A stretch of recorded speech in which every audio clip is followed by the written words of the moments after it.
నమస్తే welcome to TV6 news ముందుగా headlines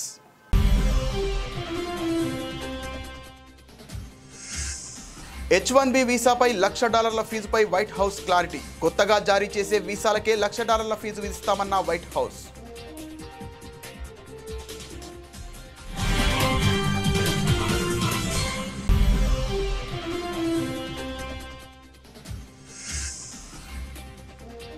H1B visa fee పెంపు ప్రధానమంత్రి నరేంద్ర మోదీ కీలక వ్యాఖ్యలు పరాధీనతే మన నిజమైన శత్రువు అన్న ప్రధాని మోదీ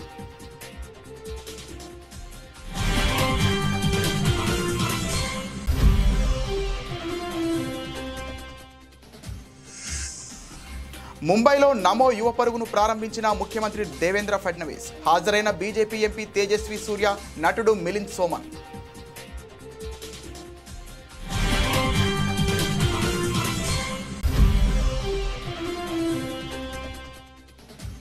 H1B వీసాలపై ట్రంప్ సంచలన నిర్ణయంతో అమెరికా ఆవిష్కరణలకు గండి అన్న నీతి ఆయోగ్ మాజీ CEO అమెరికా నష్టమే మనకు లాభంగా మారుతుందని స్పష్టం చేసిన అమితాబ్ కాంత్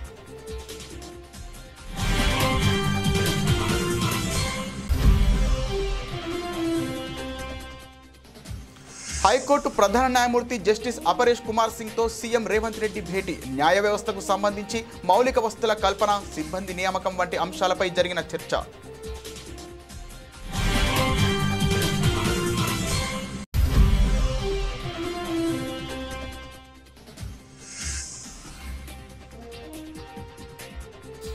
జల్ జీవన్ మిషన్ ద్వారా 3 ఏళ్లలో ఇంటింటికి కుళాయిల ద్వారా తాగునీరు అందిస్తాం స్పష్టం చేసిన ముఖ్యమంత్రి చంద్రబాబు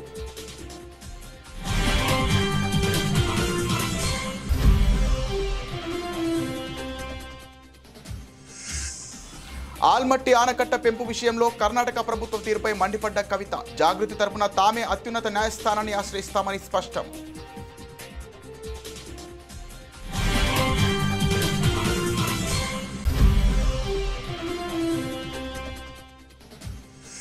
రాజకీయ ప్రయోజనాలకు తిరుమల క్షేత్రాన్ని వాడుకోవడం చంద్రబాబుకు లోకేష్కు అలవాటుగా మారింది టీటీడీ బోర్డు మాజీ చైర్మన్ భూమన కరుణాకర్ రెడ్డి ఫైర్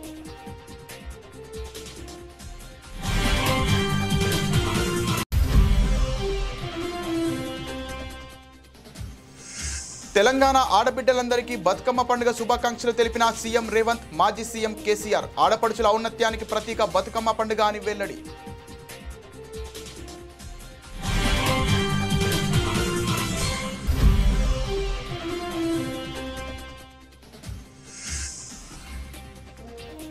వైఎస్ఆర్సీపీ నేత మాజీ మంత్రి అంబటి రాంబాబు సంచలన వ్యాఖ్యలు పోలవరాన్ని సర్వనాశనం చేసింది చంద్రబాబే అంటూ విమర్శలు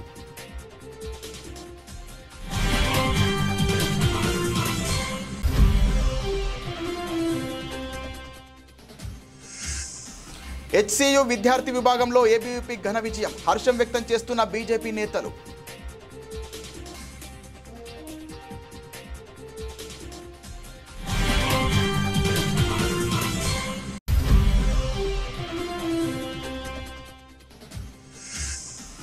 మలయాళ సూపర్ స్టార్ మోహన్ లాల్కు దాదాసాహెబ్ ఫాల్కే అవార్డు 2023 సంవత్సరానికి గాను మోహన్ లాల్కు విశిష్ట పురస్కారం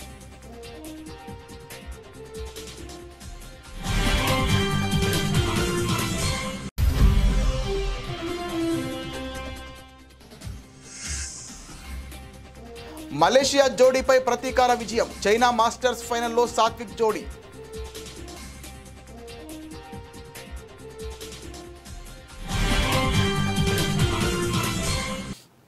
అమెరికా అధ్యక్షుడు డొనాల్డ్ ట్రంప్ H1B వీసా విధానంలో సంచలన మార్పులకు శ్రీకారం చుట్టారు అమెరికన్లకే ఉద్యోగాలు దక్కాలనే లక్ష్యంతో కొత్తగా జారీ చేసే H1B వీసాలపై భారీగా ఫీజు విధించే కీలక ప్రకటనపై ఆయన సంతకం చేశారు దీని ప్రకారం కంపెనీలు కొత్తగా విదేశీ ఉద్యోగి కోసం H1B వీసాకు దరఖాస్తు చేస్తే $1,00,000 సుమారు 83 లక్షల ఫీజు చెల్లించాల్సి ఉంటుంది అయితే ఈ నిర్ణయంపై ఆందోళన వ్యక్తమైన నేపథ్యంలో శనివారం వైట్ హౌస్ ఒక స్పష్టత ఇచ్చింది ఈ ఫీజు కేవలం కొత్తగా H1B వీసా కోసం దరఖాస్తు చేసుకునే వారికి మాత్రమే వర్తిస్తోందని ఇప్పటికే వీసా కలిగి ఉన్న వారికి లేదా రెన్యువల్ చేసుకునే వారికి ఇది వర్తించదని ఓ వైట్ హౌస్ అధికారి మీడియాకు తెలిపారు ఇది ఒక్కసారి మాత్రమే చెల్లించాల్సిన ఫీజని రాబోయే లాటరీ సైకిల్ నుంచి అమల్లోకి వస్తోందని ఆయన వివరించారు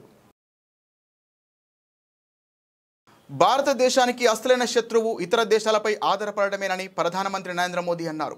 దేశ బలోపేతానికి, ప్రపంచ గౌరవానికి స్వావలంబన ఒక్కటే మార్గమని ఆయన స్పష్టం చేశారు. H1B వీసా ఫీజు పెంపు వేళ గుజరాత్లోని భావ్నగర్లో జరిగిన ఓ బహిరంగ సభలో ఆయన ప్రసంగిస్తూ ఈ కీలక వ్యాఖ్యలు చేశారు. ప్రపంచంలో మనకు పెద్ద శత్రువులు ఎవరూ లేరు. ఇతర దేశాలపై ఆధారపడమే మన ఏకైక నిజమైన శత్రువు. ఈ పరాధీనత అనే శత్రువును మనమందరం కలిసి ఓడించాలని మోదీ పిలుపునిచ్చారు. ఇతరులపై ఆధారపడితే మన ఆత్మగౌరవం దెబ్బతింటోందని, 140 కోట్ల మంది ప్రజల భవిష్యత్తును ఇతరుల చేతుల్లో పెట్టలేమని ఆయన అన్నారు. ప్రపంచ శాంతి, స్థిరత్వం కోసం ప్రపంచంలోనే అత్యధిక జనాభా ఉన్న దేశం తప్పనిసరిగా ఆత్మనిర్భర్గా మారాలని ఆయన అభిప్రాయపడ్డారు. గత కాంగ్రెస్ ప్రభుత్వాల విధానాలపై ప్రధాని మోదీ తీవ్ర విమర్శలు చేశారు. దేశంలో నౌకా నిర్మాణాన్ని ప్రోత్సహించకుండా విదేశీ నౌకలకు అద్దె చెల్లించడానికే వారు ప్రాధాన్యత ఇచ్చారని ఆరోపించారు. साथियों, भारत आज विश्व बंधु की भावना से आगे बढ़ रहा है. दुनिया में हमारा कोई बड़ा दुश्मन नहीं है. सच्चे अर्थ में अगर हमारा कोई दुश्मन है तो वो है दूसरे देशों पर हमारी निर्भरता. यही हमारा सबसे बड़ा दुश्मन है और हमें मिलकर भारत के इस दुश्मन को निर्भरता वाले दुश्मन को हराना ही होगा. हमें ये बात हमेशा दोहरानी है. जितनी ज्यादा विदेशी निर्भरता उतनी ज्यादा. మహారాష్ట్రలోని ముంబైలో ఆదివారం ఉదయం నమో యువ పరుగు కార్యక్రమాన్ని నిర్వహించారు. ఈ కార్యక్రమానికి ముఖ్య అతిథిగా ముఖ్యమంత్రి దేవేంద్ర ఫడ్నవీస్ హాజరయ్యారు. అనంతరం బీజేపీ ఎంపీ తేజస్వి సూర్య మరియు నటుడు ప్రభావశీలుడు మిలింద్ సోమన్ జెండా ఊపి నమో యువ పరుగును ప్రారంభించారు. ఈ కార్యక్రమంలో పెద్ద సంఖ్యలో ప్రజలు ఉత్సాహంగా పాల్గొన్నారు. भारतीय जनता पक्षाचे यूथ आयकॉन तेजस्वी सूर्याजी, आपले अध्यक्ष अमित साटमजी, या ठिकाणी उपस्थित सर्व मान्यवर आणि उपस्थित सर्व माझ्या तरुण मित्रांनो, भावांनो आणि बहिणींनो, आज आपण सगळे लोक या ठिकाणी नमो युवा रन करता एकत्रित आलो आहोत. देशाचे प्रधानमंत्री माननीय नरेंद्र मोदीजी यांच्या अमृत महोत्सवी जन्मदिनाच्या निमित्ताने संपूर्ण भारत कृतसंकल्पित झाला आहे आत्मनिर्भरतेकरता. आणि आत्मनिर्भर भारतामध्ये आत्मनिर्भर युवा ही आपली संकल्पना आहे. आपण सगळ्यांनी भारताची ताकद ऑपरेशन सिंदूर मध्ये बघितलेली आहे. भारताची ताकद आणि भारताची एअर डिफेन्स सिस्टीम अशी आहे की भारताला कोणी पराजित करू शकत नाही. पण एकच गोष्ट भारताला पराजित करू शकते, ती म्हणजे ड्रग्स. जर आमचा युवा हा नशामुक्त असला, ड्रग मुक्त असला, तर भारतावर कुठलंही आक्रमण या ठिकाणी चालू शकणार नाही. भारताला कोणी पराजित करू शकणार नाही.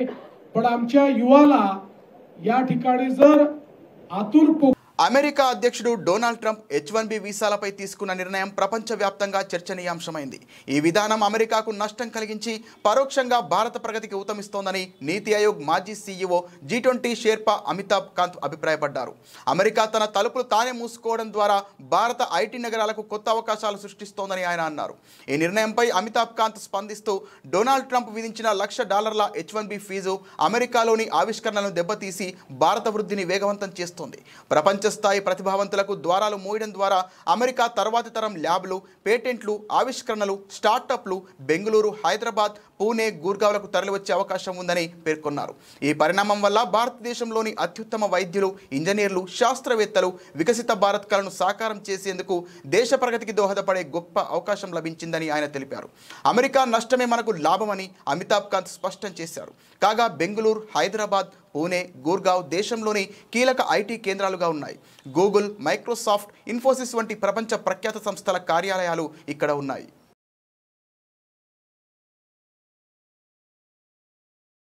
రాష్ట్రంలో కొత్తగా ఏర్పాటైన జిల్లాల్లో అవసరమైన చోట్ల కోర్టు భవనాలు నిర్మించాలని హైకోర్టు ప్రధాన న్యాయమూర్తి జస్టిస్ అపరేష్ కుమార్ సింగ్ ముఖ్యమంత్రి రేవంత్ రెడ్డికి సూచించారు. మర్రి చెన్నారెడ్డి మానవ వనరుల అభివృద్ధి కేంద్రంలో సీజేతో సీఎం రేవంత్ రెడ్డి భేటీ అయ్యారు. ఈ సందర్భంగా రాష్ట్ర న్యాయ వ్యవస్థకు సంబంధించి మౌలిక వసతుల కల్పన, సిబ్బంది నియామకం వంటి అంశాలపై చర్చించారు. కొత్త జిల్లాలో కోర్టు భవనాలు నిర్మించాలని, మౌలిక వసతులు కల్పించాలని, అవసరమైన సిబ్బంది నియామకాలు చేపట్టాలని సీజే సూచించారు. వీటికి సంబంధించిన ప్రతిపాదనలను సీఎం దృష్టికి తెచ్చారు. దీంతో ఈ ప్రతిపాదనల్ని ఆచరణలోకి తెచ్చేందుకు ప్రభుత్వం సిద్ధంగా ఉందని సీఎం రేవంత్ వివరించారు.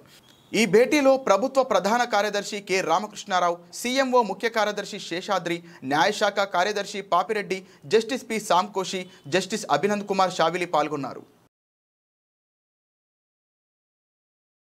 పల్నాడు జీవనాడి వరికెలపుడిశెల ప్రాజెక్టును పూర్తి చేసే బాధ్యతను తీసుకుంటామని సీఎం చంద్రబాబు తెలిపారు.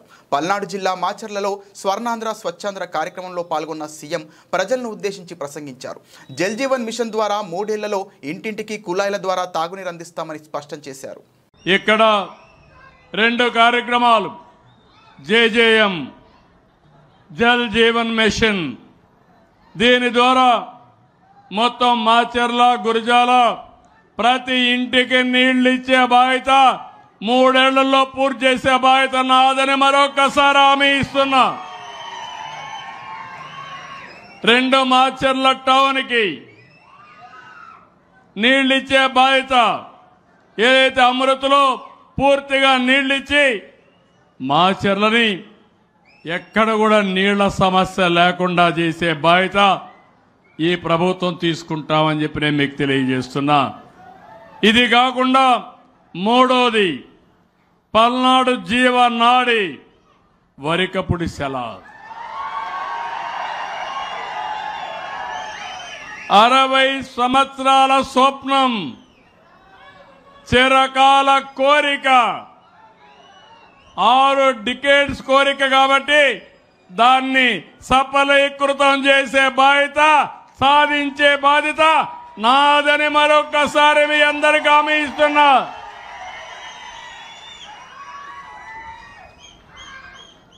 దీంట్లో కూడా మీరు చూస్తే 1,25,000 ఎకరాలకు నీరు అందుతుంది.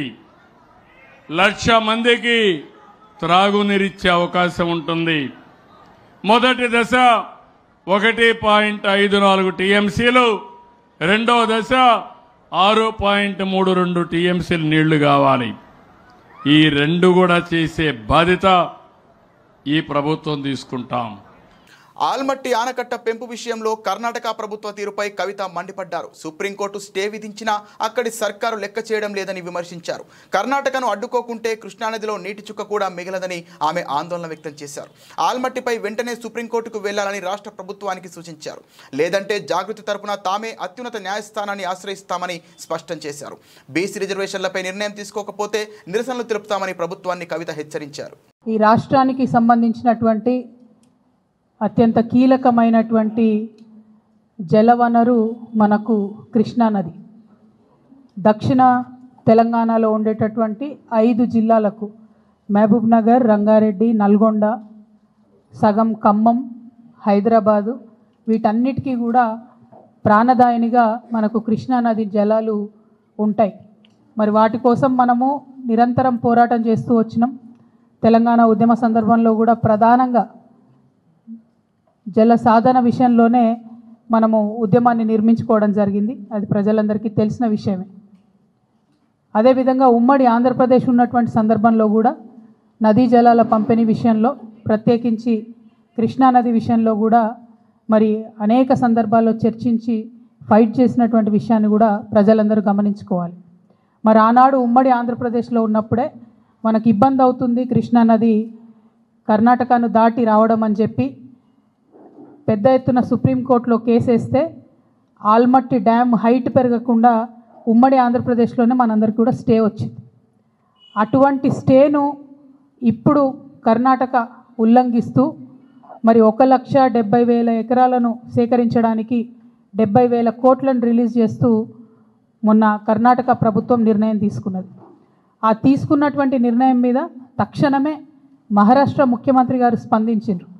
వీళ్ళు ఇట్లా 5 మీటర్లు ఎత్తు పెంచుకుంటే 100 టీఎంసీలు నీళ్లు నిల్వ కృష్ణాలో ఉంచుకుంటే మా మహారాష్ట్రలో 2 జిల్లాలు మునిగిపోతాయి కాబట్టి మేము దీనికి ఒప్పుకోము, మేము సుప్రీంకోర్టుకు పోతామని మహారాష్ట్ర ముఖ్యమంత్రి గారు, భారతీయ జనతా పార్టీ అక్కడ అధికారంలో ఉంది, వాళ్ళు రాజకీయ ప్రయోజనాలకు తిరుమల క్షేత్రాన్ని వాడుకోవడం చంద్రబాబుకు లోకేష్కు ఒక అలవాటుగా మారిందని టీటీడీ బోర్డు మాజీ చైర్మన్ భూమన కరుణాకర్ రెడ్డి మండిపడ్డారు. వెంకటేశ్వర స్వామి సాక్షిగా అబద్ధాలు, విష ప్రచారాలు చేయడం వారిద్దరికీ అలవాటే అన్నారు. పరకామణిలో చోరీ విషయంలోనూ లోకేష్ పచ్చి అబద్ధాలు ఆడుతున్నారు. రాష్ట్రంలో ఆలీబాబా అరడజన్ దొంగల రాజ్యాన్ని నడుపుతూ వైఎస్ఆర్సీపీ పైన, మా పార్టీ నాయకులపైన తప్పుడు ఆరోపణలు చేస్తున్నారని తీవ్రంగా ఖండించారు. టీటీడీ చైర్మన్ బీఆర్ నాయుడుకు ప్రోద్బలంతో ఒక ఇంజనీర్ తన మీద పోలీసులకు ఫిర్యాదు చేశారు. శంకు చక్రాలు ధరించిన విష్ణుమూర్తి విగ్రహం అపరిశుభ్రమైన ఘటనా స్థలిలో ఉండడం చూసి ఇది అపచారమని భావించానన్నారు. ఇది ఎలా హైందవ ద్రోహమో బీఆర్ నాయుడు చెప్పాలని డిమాండ్ చేశారు. తన ఆవేదనను వ్యక్తం చేస్తున్న సమయంలో అక్కడే పత్రికా విలేకరులు సైతం ఉన్నారని తెలిపారు. టీటీడీ పాలక మండలి అధ్యక్షుడు బీఆర్ నాయుడు, ఆయన భుజకీర్తులైనటువంటి ఓ 3-4 పాలక మండలి సభ్యుల యొక్క ఒత్తిడి మేరకు ఆ ఫిర్యాదు పోలీసు వాళ్ళు ఆ సంబంధిత ఇంజనీర్తో చేయించినట్టుగా అర్థమవుతుంది. ఈరోజు పోలీసు అధికారులు నన్ను పిలిచి దాదాపు ఒక 31 ప్రశ్నలు వేయటం జరిగింది. కానీ ఈ సందర్భంగా నేను పోలీసు అధికారులు నా పట్ల చాలా గౌరవంతో వ్యవహరించడమే కాకుండా ఏమాత్రము కూడా అనుచితంగా వాళ్ళు వ్యవహరించకుండా చాలా హుందాగా మా మధ్యన ఆ ప్రశ్న సమాధానాల కార్యక్రమం సాగింది. ఈ ఇంజనీరే నేరుగా పోయి వీళ్ళ బలవంతం మీద, చైర్మన్ బీఆర్ నాయుడు గారి బలవంతం మీద కంప్లైంట్ ఇచ్చినారు. మొదటి తప్పు అది. అక్కడ ఫిర్యాదులో అది శనీశ్వర విగ్రహం అని చెప్పటం ఆయన చేసినటువంటి రెండో తప్పు. మూడవ తప్పు, అది 20 సంవత్సరాలుగా ఆ విగ్రహం, శనీశ్వర విగ్రహం అలా ఉంది అని చెప్పటం మరింత తప్పు.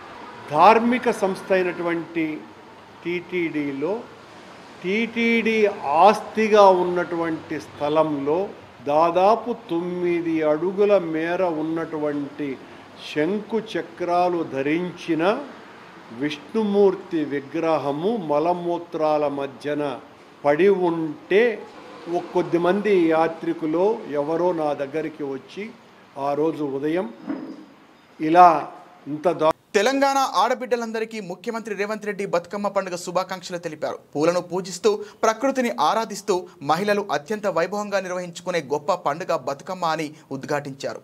తెలంగాణ సంస్కృతి సాంప్రదాయాలకు, ఆడపడుచుల ఔన్నత్యానికి ప్రతీక అయిన బతుకమ్మ పండుగను ఆడపడుచులందరూ కలిసి సంతోషంగా చేసుకోవాలని ఆకాంక్షించారు. తెలంగాణ సామూహిక జీవన విధానానికి, కష్టసుఖాలను కలిసి పంచుకునే ప్రజల ఐక్యతకు ఈ పండుగ నిదర్శనమని పేర్కొన్నారు. ఎంగిలిపూల బతుకమ్మ నుంచి సద్దుల బతుకమ్మ వరకు 9 రోజుల పాటు ఆటపాట్లతో అందరూ వైభవంగా ఈ పండుగను జరుపుకోవాలని సూచించారు. అలాగే రాష్ట్ర ప్రజలకు బీఆర్ఎస్ అధినేత మాజీ సీఎం కల్వకుంట్ల చంద్రశేఖరరావు బతుకమ్మ పండుగ శుభాకాంక్షలు తెలిపారు. తెలంగాణ అస్తిత్వానికి, సాంస్కృతిక జీవనానికి బతుకమ్మ తరతరాల ప్రతీకగా నిలిచిందని, పూలను దేవతగా కొలిచేదే బతుకమ్మ పండుగ అని ఉద్ఘాటించారు. ప్రపంచ సంస్కృతి సాంప్రదాయాల్లో తెలంగాణ ప్రత్యేకతను చాటుతుందని తెలిపారు. నేటి నుండి ప్రారంభమవుతున్న ఎంగిలిపూల బతుకమ్మ సందర్భంగా రాష్ట్ర ప్రజలకు శుభాకాంక్షలు తెలిపారు. ఎంగిలిపూలతో ప్రారంభమై సద్దులతో మునిగే 9 రోజుల బతుకమ్మ పండుగ పల్లెలు, పట్టణాల్లో మహిళలు, పిల్లా పాపలతో ప్రత్యేక సాంస్కృతిక సందడి నెలకొంటోందని చెప్పుకొచ్చారు. సంపన్న వర్గాల భాగస్వామ్యంతో నాటి తెలంగాణ రాష్ట్ర సాధన సమయంలో ఉద్యమ తెలంగాణ అస్తిత్వ ఆకాంక్షలకు బతుకమ్మ ప్రధాన సాంస్కృతిక వేదికగా నిలిచిందని గుర్తు చేసుకున్నారు.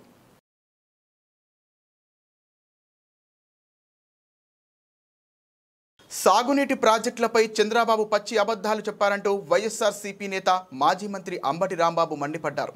నదుల అనుసంధానంపై కూడా అసత్యాలే మాట్లాడారంటూ దుయ్యబట్టారు. శనివారం ఆయన తాడేపల్లిలోని వైఎస్ఆర్సీపీ కేంద్ర కార్యాలయంలో మీడియా సమావేశంలో మాట్లాడుతూ ఎన్నికలకు ముందు స్థాపనలు చేయడం, తర్వాత మర్చిపోవడం చంద్రబాబుకు అలవాటంటూ చురకలంటించారు. పోలవరాన్ని సర్వనాశనం చేసింది చంద్రబాబే. తన పచ్చి అబద్ధాల కోసం చనిపోయిన వాజ్పేయిని కూడా వాడుకున్నారు. చంద్రబాబు శిలాఫలకాలు వేసిన చోట దివంగత మహానేత వైఎస్ఆర్ మొక్కలు కూడా నాటారు. చంద్రబాబు జీవితంలో శంకుస్థాపన చేసి పూర్తి చేసింది కేవలం పట్టిసీమ మాత్రమే. పోలవరానికి శంకుస్థాపన చేసింది వైఎస్ఆర్, కానీ తానే చేసినట్లు నిస్సిగ్గుగా చంద్రబాబు అబద్ధాలు చెప్తున్నారు. నిజంగా పోలవరం మీద ప్రేమ ఉంటే ప్రాజెక్టు సందర్శనకు ఎందుకు వెళ్లడం లేదంటూ అంబటి రాంబాబు ప్రశ్నించారు. చంద్రబాబు నాయుడు గారి టైంలో దురదృష్టం ఏంటంటే ఆయన అన్ని తప్పిదాలకు పాల్పడ్డారు. 2013-14 రేట్లతోనే పోలవరం ప్రాజెక్టు నిర్మాణాన్ని పూర్తి చేస్తామని కేంద్రానికి చెప్పి ఇప్పుడు ఇది 2017లో తీసుకున్నాడు. ఎవరు చేయాలి ఈ ప్రాజెక్టుని? విభజన చట్టం ప్రకారం ఈ ప్రాజెక్టు నిర్మాణాన్ని పూర్తి చేయవలసినటువంటి బాధ్యత కేంద్ర ప్రభుత్వానిది.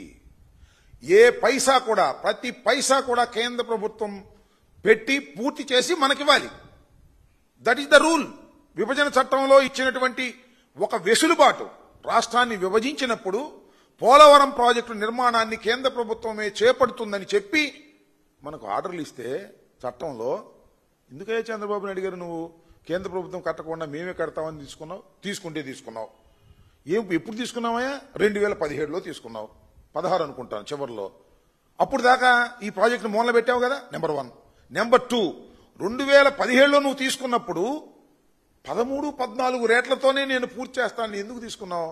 కేంద్ర ప్రభుత్వం కమిషన్ల కోసం కాదా? ఇది నేను చెప్పాలా? సాక్షాత్తు ఇప్పటి ప్రధాని అప్పటి ప్రధాని మోడీ గారే చెప్పాడు కమిషన్ల కోసం తీసుకున్నావు ఏటీఎంలని. వినండి అది కూడా. ఢిల్లీ యూనివర్సిటీ తర్వాత ప్రతిష్టాత్మకంగా జరిగిన హైదరాబాద్ సెంట్రల్ యూనివర్సిటీ విద్యార్థి సంఘం ఎన్నికల్లో అఖిల భారతీయ విద్యార్థి పరిషత్ ప్యానెల్ ఘన విజయం సాధించింది. ఏబీవీపీ ఎస్ఎల్వీడీ కూటమి సెంట్రల్ ప్యానెల్లోని అన్ని పదవులను కైవసం చేసుకుంది.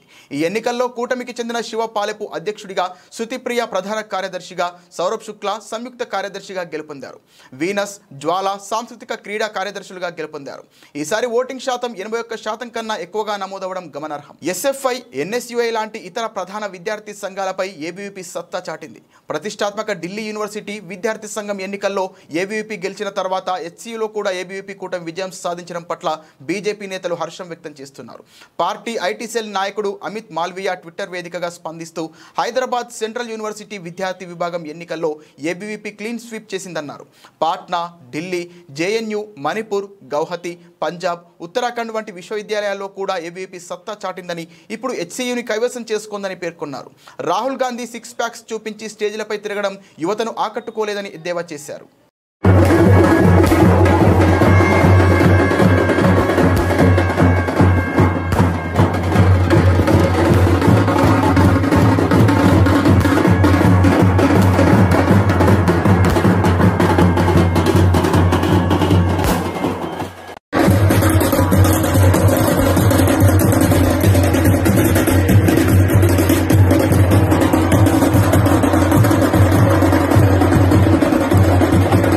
మలయాళ చిత్ర పరిశ్రమకు చెందిన దిగ్గజ నటుడు సూపర్ స్టార్ మోహన్ లాల్ను భారత సినీ రంగంలో అత్యంత విశిష్ట దాదాసాహెబ్ ఫాల్కే పురస్కారం వరించింది. భారతీయ సినిమాకు ఆయన అందించిన విశేష సేవలకు గుర్తింపుగా 2023 సంవత్సరానికి గాను ఈ అవార్డుకు ఎంపిక చేసినట్లు కేంద్ర ప్రభుత్వం అధికారికంగా ప్రకటించింది. ఈ విషయాన్ని కేంద్ర సమాచార ప్రసార మంత్రిత్వ శాఖ తన ఎక్స్ ఖాతా ద్వారా వెల్లడించింది. మోహన్ లాల్ అత్యద్భుతమైన సినీ ప్రయాణం ఎన్నో తరాలకు స్ఫూర్తిదాయకం. నటుడిగా, దర్శకుడిగా, నిర్మాతగా భారతీయ సినిమాకు ఆయన చేసిన సేవలు అజరామరం. తన అసమాన ప్రతిభ, వైవిధ్యంతో భారత సినీ చరిత్రలో ఒక సువర్ణాధ్యాయాన్ని నెలకొల్పారు. ఈ సందర్భంగా ప్రధానమంత్రి నరేంద్ర మోదీ మోహన్ లాల్కు ప్రత్యేకంగా అభినందనలు తెలియజేశారు. మోహన్ లాల్ ప్రతిభకు, వైవిధ్యానికి నిలువటద్దం. దశాబ్దాలుగా మలయాళ సినిమాకు ఆయన వెలుగు దివిటిలా నిలిచారు. కేవలం మలయాళంలోనే కాకుండా తెలుగు, తమిళ, కన్నడ, హిందీ భాషల్లో కూడా ఆయన ప్రదర్శించిన నటన అద్భుతమని ప్రధాని కొనియాడారు. ఆయన విజయాలు భవిష్యత్ తరాలకు స్ఫూర్తినిస్తూనే ఉంటాయని ఆకాంక్షించారు. 4 దశాబ్దాలకు పైగా సాగిన తన సినీ ప్రస్థానంలో మోహన్ లాల్ 400కు పైగా చిత్రాల్లో నటించి ప్రేక్షకులను మెప్పించారు. గతంలో ఆయనను భారత ప్రభుత్వం 2001లో పద్మశ్రీ, 2019లో పద్మభూషణ్ పురస్కారాలతో సత్కరించింది. సెప్టెంబర్ 23న జరగనున్న 71వ జాతీయ చలనచిత్ర అవార్డుల ప్రధానోత్సవంలో మోహన్ లాల్ ఈ పురస్కారాన్ని అందుకోనున్నారు.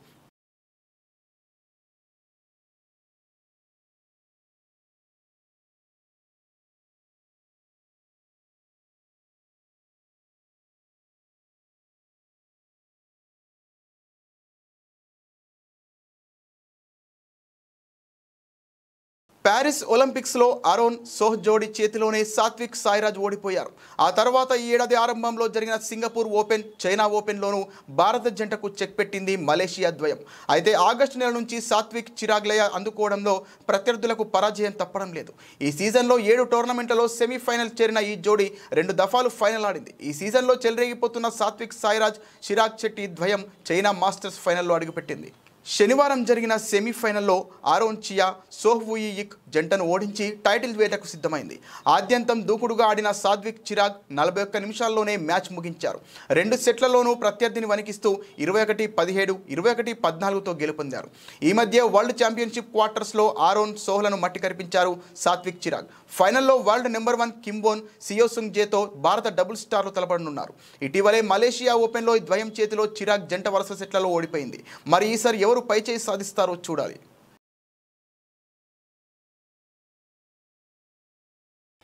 బులెటిన్ ముగించే ముందు హెడ్లైన్స్ మరోసారి.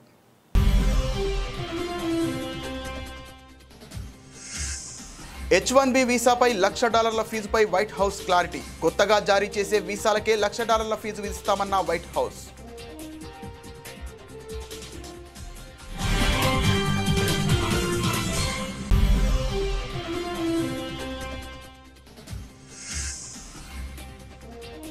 H1B వీసా ఫీజు పెంపు. ప్రధానమంత్రి నరేంద్ర మోదీ కీలక వ్యాఖ్యలు. పరాధీనతే మన నిజమైన శత్రువు అన్న ప్రధాని మోదీ.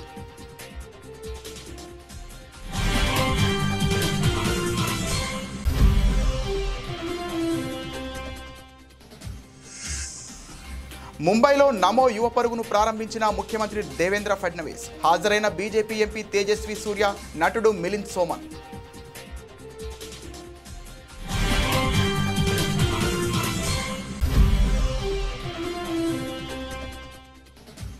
H1B వీసాలపై ట్రంప్ సంచలన నిర్ణయంతో అమెరికా ఆవిష్కరణలకు గండి అన్న నీతి ఆయోగ్ మాజీ సీఈఓ. అమెరికా నష్టమే మనకు లాభంగా మారుతుందని స్పష్టం చేసిన అమితాబ్ కాంత్.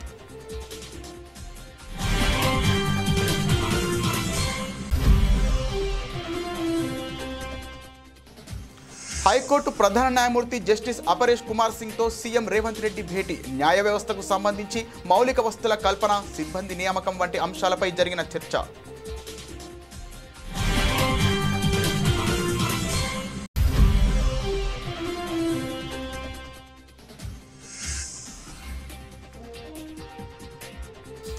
జల్ జీవన్ మిషన్ ద్వారా 3 ఏళ్లలో ఇంటింటికి కుళాయిల ద్వారా తాగునీరు అందిస్తాం. స్పష్టం చేసిన ముఖ్యమంత్రి చంద్రబాబు.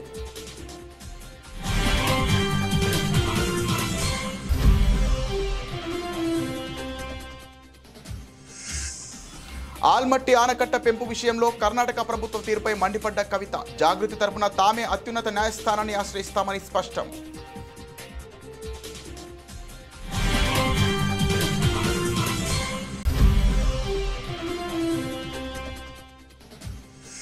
రాజకీయ ప్రయోజనాలకు తిరుమల క్షేత్రాన్ని వాడుకోవడం చంద్రబాబుకు, లోకేష్కు అలవాటుగా మారింది. టీటీడీ బోర్డు మాజీ చైర్మన్ భూమన కరుణాకర్ రెడ్డి ఫైర్.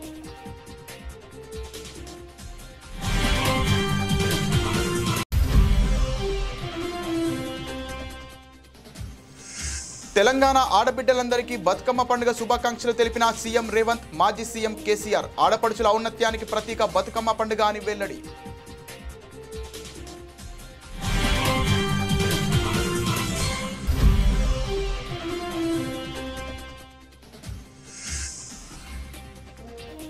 వైఎస్ఆర్సీపీ నేత మాజీ మంత్రి అంబటి రాంబాబు సంచలన వ్యాఖ్యలు. పోలవరాన్ని సర్వనాశనం చేసింది చంద్రబాబే అంటూ విమర్శలు.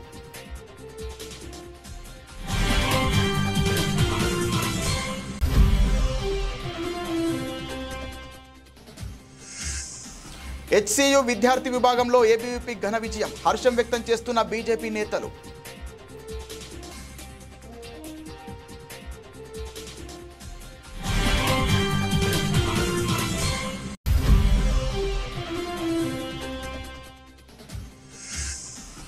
మలయాళ super star Mohan లాల్కు Dada Saheb Phalke award. 2023 సంవత్సరానికి గాను మోహన్ లాల్కు విశిష్ట పురస్కారం.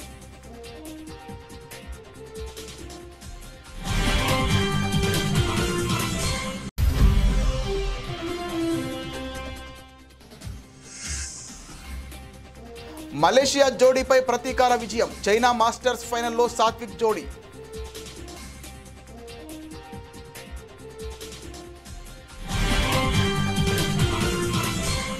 ఇది ఇవాల్టి బులెటిన్. మరిన్ని వార్తల సమాహారంతో మళ్ళీ కలుద్దాం. నమస్తే.